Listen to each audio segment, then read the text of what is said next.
Welcome back. In this video, I'll show you how to change the controller preset on Mecha Break on your console. So all you have to do is launch the game on your console and sign into your account, and you should get to this homepage. And then from here, simply use the controller pointer icon and select menu at the bottom right corner.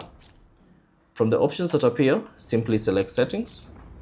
And then within the settings, all you have to do is select controller and select settings, and you should see these settings or this option.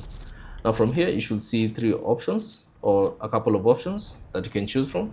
So you can select the first one and select apply, and you should see a brief description of what all the controls is all about. You can also choose settings 2. You can simply select apply, and you should see what it's all about. Or you can simply select the setting 3 and see how the controls are designated. And if you'd like this option, simply select apply, and that will apply the controller preset on your Mecha Break game. So thanks for watching. If you have any questions, leave them down in the comment section below. And if you found this video useful, consider leaving a like and subscribe to the channel.